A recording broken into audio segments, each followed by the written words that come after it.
Resident Evil wasn't just the beginning of survival horror. It was a locked door, a loaded question. In 1996, there was nothing else quite like it. No tutorials, no hand-holding, no real idea of what waited behind the next camera angle, just silence and tension. And the slow realization that this mansion wasn't going to save you, it was trying to kill you. You couldn't aim properly, you couldn't carry everything you needed. You couldn't even save unless you had the right resources. And if you used it too soon, that was your fault. It wasn't fair, but it was intentional. Resident Evil wanted you to feel powerless. Not because of cutscenes, but because of mechanics, because of the space, because of the way every hallway felt a little too quiet and every door felt like it might be your last. And even now, after decades of sequels, remakes, and spiritual successors, there's something about the original mansion we still haven't shaken off. The fear, pacing, the cruelty. It built something we've never fully escaped, and maybe we weren't meant to.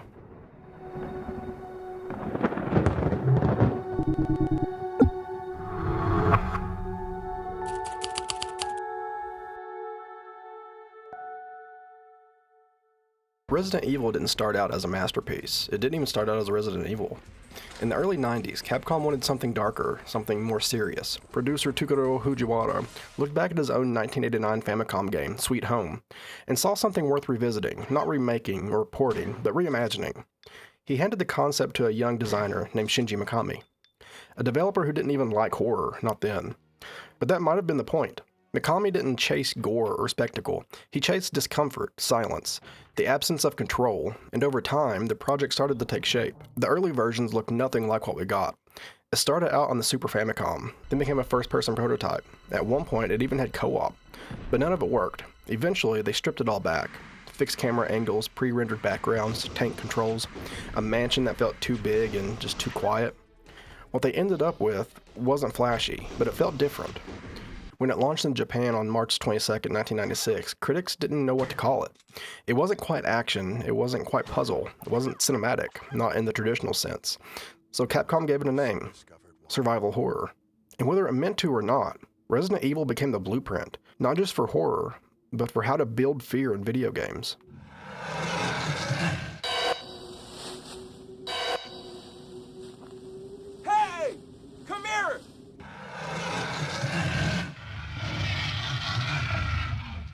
Resident Evil didn't need jump scares.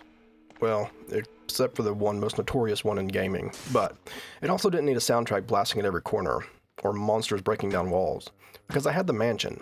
The Spencer Mansion wasn't just a setting, it was the first antagonist, a slow, calculating force that didn't have a face or a voice, or a heartbeat. But it had teeth, and it bit from the moment you stepped through the doors. The mansion wasn't designed to welcome you, it was designed to trap you. Locked doors, dead ends, puzzle-locked statues, corridors that wrap back in on themselves like intestines. At first glance, it feels like bad design, arbitrary even. But that confusion is the design. Every hallway, empty room, every forced detour adds weight. It tells you that this place isn't just unfamiliar, it's unnatural. A structure that's wrong, but wrong in a quiet, careful sort of way. Like it was built by someone who didn't want you to leave. And that's exactly what it was. In the game's lore, the mansion was commissioned by Oswell E. Spencer, one of Umbrella's founders. But the man who actually designed it, George Trevor, wasn't just an architect. He was a weapon builder. Spencer had him construct hidden passageways, false walls, collapsing ceilings, entire wings sealed behind riddles. Then once it was finished, Spencer locked him inside, let him die in his own design. It sounds like backstory, but you feel that when you play. The mansion doesn't just look haunted, it feels hostile. There's a reason why, even when you know a hallway is clear, you still hesitate to walk down it. When every new key doesn't feel like progress, it feels like permission to open a door you weren't ready for. The layout never trusts you with safety. There's no obvious progression, no this wing is done moment. You're constantly circling back through the same halls, past the same corpses, past the same tension you thought you'd left behind. And that repetition starts to rot, because now you remember what's coming. You remember the dog hallway, you remember the camera blind spot near the stairs, you remember the zombie you never finished off, and you don't know if it's still there. The mansion becomes a memory test, a mental map you build not because the game tells you to, but because fear demands it.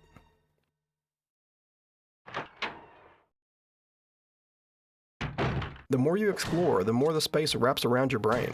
Suddenly you know which door needs the armor key. You remember that shortcut through the east hallway, past the corpse in the closet. You know that the item box in the safe room is just close enough to risk one more run. And when the mansion starts to open, it feels like you've earned it. Not just by surviving the enemies, but by surviving the building. Because that's the truth of it. The mansion isn't just filled with monsters. The mansion is the monster. The way it hides information, the way it punishes exploration, the way it starves you of comfort. You start to realize, if this place were completely empty, if there were no zombies at all, it would still be terrifying. It's not the creatures that make you uneasy, it's the space itself. No other game had done that at the time, not like this.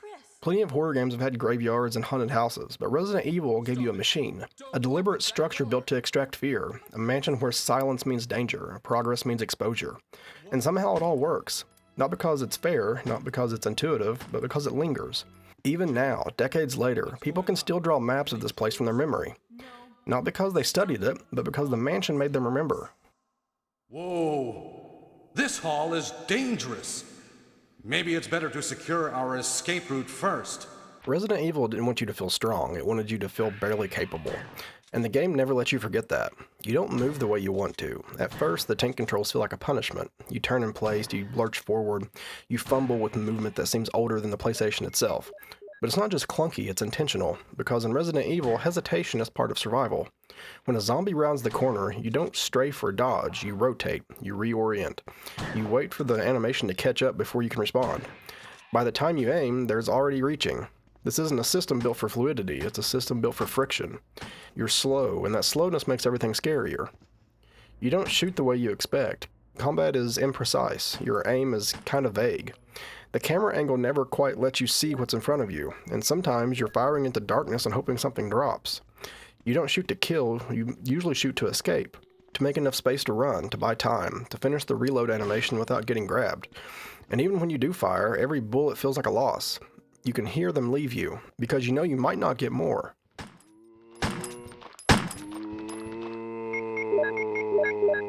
You don't have enough space. Resident Evil's inventory isn't a feature, it's a restraint. 8 slots, that's it. Enough for a weapon, some ammo, a key, a healing item, maybe.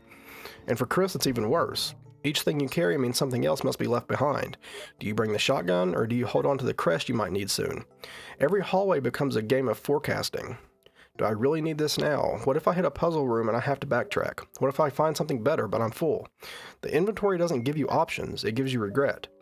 And then it makes saving a resource too. You don't get infinite saves, you get ink ribbons. 1 ribbon equals 1 save, and once you use it, it's gone.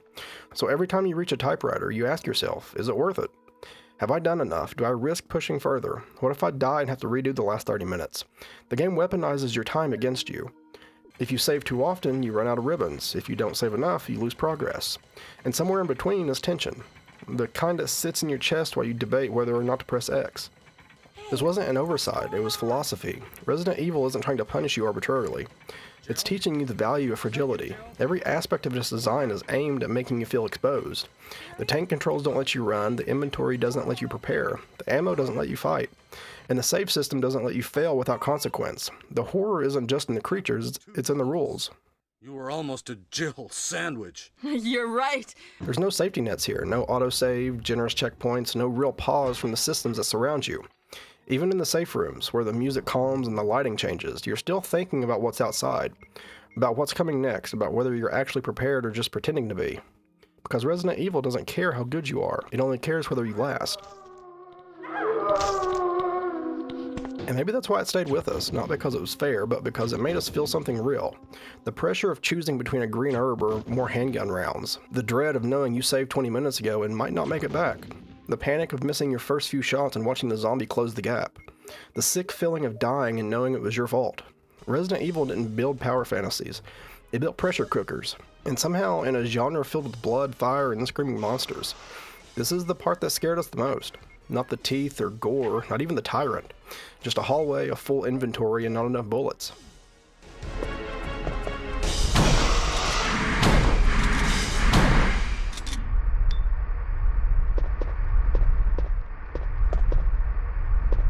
Hey, just real quick, this video is bringing back any memories, a sound, a hallway, a feeling you thought you left back in '96? Leave a comment, tell me what stuck with you. Hit like if you're seeing Resident Evil in a new light, and if this kind of deep dive is your thing, subscribe. I feel like I'm building something really meaningful here, one game at a time. And if you want to help directly push this one further, hit the new hype button. It's a new way to support videos like this, and it actually makes a massive difference. We're not done yet, so let's go explore the mansion some more. The game didn't use enemies as highlights, it used them as interruptions. These weren't moments to celebrate, they were moments to dread.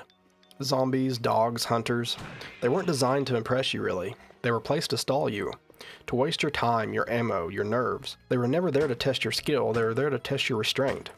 Zombies don't chase you, they wait. They move slowly, they groan, they turn corners and pieces. You never see one and think, I'm going to die here. You see one and think, I shouldn't be here at all.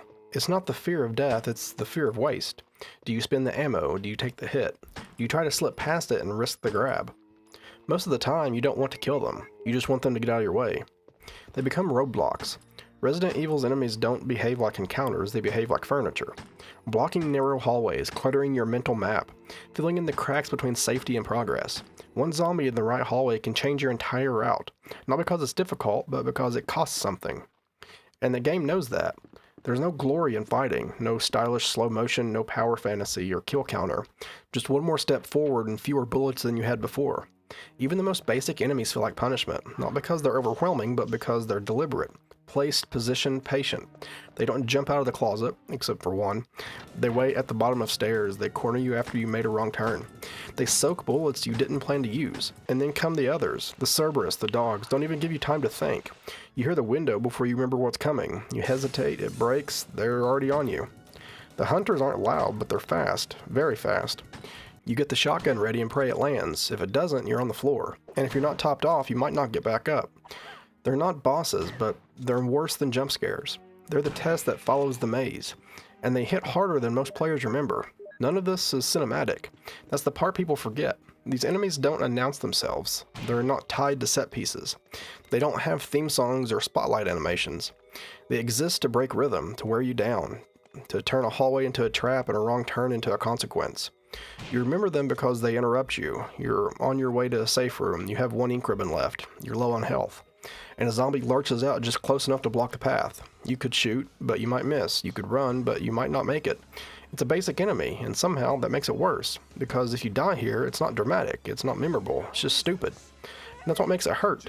In Resident Evil, the enemies don't want to kill you, they want to undo you. One hit at a time, one mistake at a time, one moment of hesitation too late. They're not here to deliver climaxes. They're here to turn every step into a cost.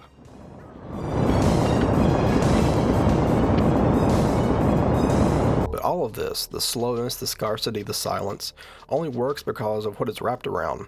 Resident Evil doesn't just trap us in a mansion, it traps us in a story. On the surface, it feels like a B-movie. S.T.A.R.S sent to investigate the strange murders on the outskirts of Raccoon City, a helicopter crash, a desperate retreat into an old mansion that should have been abandoned. But inside that setup is the reason the game works at all. Every locked door, every puzzle, every encounter, it all circles back to that night and what these characters uncover. Occurred in Raccoon City. There are outlandish reports of families being attacked by a group of about 10 people.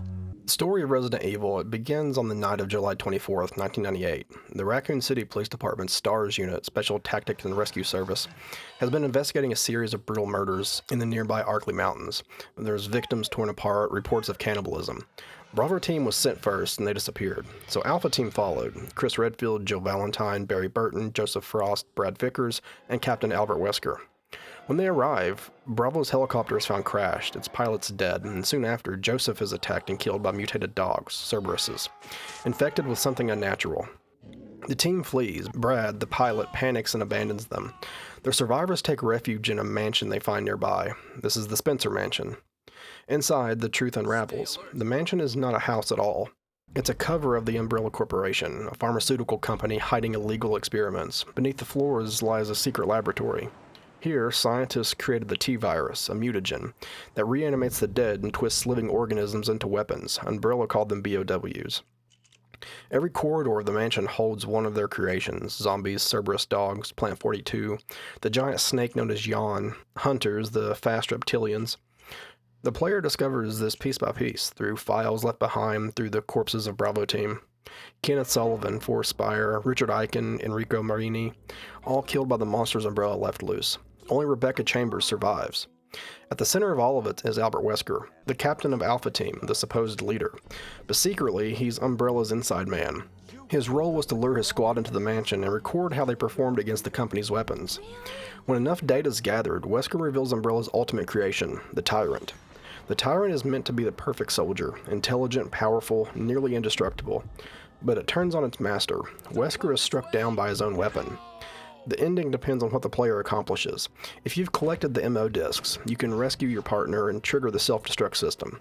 The survivors escape by helicopter with Brad. The Tyrant is destroyed with a rocket launcher. The mansion collapses in fire. But the truth doesn't burn away. Umbrella's experiments are exposed. The T-Virus is out. And what began in the Arklay Mountains becomes the foundation for everything that follows.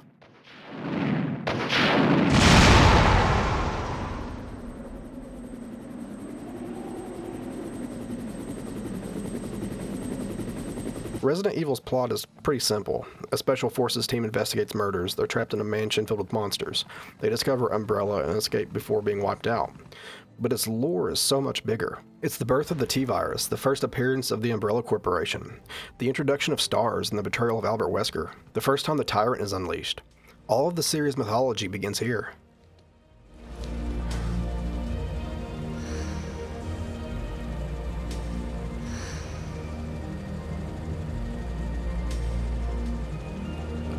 Resident Evil didn't start out as a masterpiece. It didn't even start out as a Resident Evil. But somewhere between a half-finished prototype and a mansion filled with monsters, it stumbled onto something new, something bigger than itself. What made Resident Evil work wasn't any single piece of design. It was how every piece pointed back to the same philosophy. You are not in control. The mansion wasn't a backdrop. It was a machine, a labyrinth designed to confuse you, betray you, and make progress feel like intrusion. It didn't just house the story. It was the story. A structure built by Umbrella to contain experiments, and by the designers to contain you. The first monster wasn't a zombie at all. It was the space itself. The systems weren't built for comfort. They were built for friction, tank controls that made hesitation part of the experience, an inventory that punished you for wanting too much, ink ribbons that turned saving into a gamble. Every mechanic was a reminder that you are fragile and you don't get to feel safe. That's Umbrella's intention. This laboratory has been engaging in dangerous experiments, and recently an accident has occurred. The enemies weren't here for spectacle. They weren't boss fights staged for applause. They were interruptions, obstacles scattered across your mental map. A zombie in the wrong hallway could undo an hour of progress. A hunter could erase your confidence in a single strike. They didn't need to overwhelm you. They just needed to wear you down. And the story, the lore, gave all of it weight. This wasn't just a haunted house, it was the Spencer Mansion, a mask for Umbrella's corruption, a cage for its bio-organic weapons, a monument to human cruelty where every corpse told the same story. Survival wasn't expected, not for Bravo Team, not for Alpha Team, not for you. Taken separately, these ideas might feel arbitrary, clunky controls, limited saves, puzzles in a mansion, but together they form something deliberate, something cohesive, a philosophy of fear. That's why Capcom had to name it survival horror.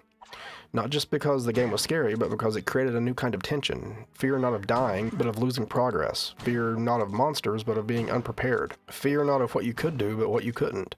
Resident Evil didn't set out to invent a genre. It just stripped everything back until what remained was the feeling of being trapped, underpowered, and alone. And in doing so, it built the blueprint, not just for horror games, but for how video games could create fear itself. That's why we still remember it, not because of jump scares or gore, but because decades later we can still close our eyes and see the hallways.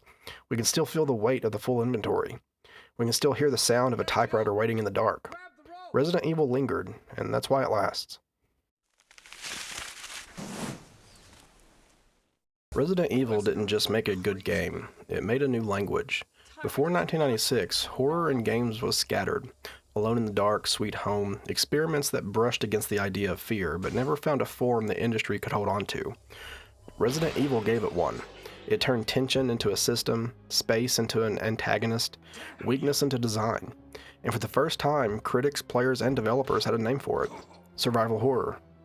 That term wasn't just marketing, it was a definition. It was a genre being born in real time, and Capcom's strange, clunky, unforgettable mansion became the template. The influence went wider than games. Resident Evil didn't just bring zombies back, it redefined them. No curses or black magic, not supernatural, but science, mutation, corporate design. Umbrella's T-Virus gave horror a new face, a modern face. And for the first time in decades, zombies were terrifying again. This shift didn't just stay on the PlayStation, it spread. Writers like Alex Garland could cite Resident Evil as inspirations when drafting 28 Days Later. Simon Pegg and Edgar Wright carried that spark into Shaun of the Dead. Robert Kirkman built The Walking Dead on the foundation Resident Evil helped pour. The series made zombies matter again. Not just as monsters, but as mirrors. They weren't ancient ghouls, they were man-made, our fault, our shadow. And then came the sales. Resident Evil didn't just succeed, it exploded. It became Capcom's best-selling franchise, passing 160 million units sold across its lifetime. It spawned sequels, spin-offs, movies, comics, novels, anime, live-action series, entire shelves of merchandise. A full industry built around the words Resident Evil. It wasn't just a game anymore, it was a pillar.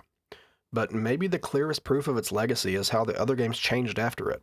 Inventory systems, scarcity mechanics, puzzles hidden inside combat, the dread of saving too late, all of it echoes back to Resident Evil.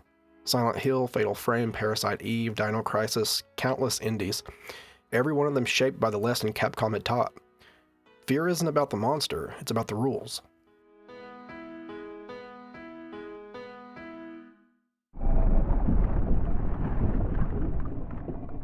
Even when Resident Evil itself changed, when Resident Evil 4 broke into over-the-shoulder action, when 7 dragged the series back into first-person horror, the foundation was still there. Every reinvention was built on the same blueprint, the one laid down in '96. That's what makes Resident Evil's legacy so strange. It didn't just start a franchise, it didn't just sell games. It redefined what horror games could be. The mansion, the controls, the ink ribbons, the zombies, the tyrant, all of it became a grammar for how we talk about fear in this medium. Decades later, players can still map the mansion from memory, like I've said a million times now. Developers can still point to its rules and build from them. Filmmakers and writers can still name it as the thing that made them believe zombies could matter again. That's more than success, that's permanence. Resident Evil lingers not just because it was scary, not just because it was new, but because it gave the industry a new way to think about horror. It built the blueprint, it named the genre. It proved that weakness could be a system, but that fear could outlast graphics, hardware, or time. That's why it lasts. Everything is done? Well, almost, yes. Now let's go. Resident Evil didn't invent horror, it didn't invent zombies, and it didn't even begin as the game we know today. But by the time the mansion burned, something had changed. A blueprint had been drawn, a genre had been named, and survival horror had been born. Every locked door, wasted bullet, every ink ribbon spent too soon. It all became part of the language that horror games still speak today. Resident Evil proved that fear doesn't need to be loud. It doesn't need to be fast. It doesn't even need to be fair. It just needs to linger. And that's why, nearly 3 decades later, we can still remember the feeling. The map in our heads, the sound of a typewriter, the silence of a hallway we weren't ready for. Resident Evil wasn't just a game. It was the beginning of something much bigger. The mansion may be gone, but the fear it built still stands.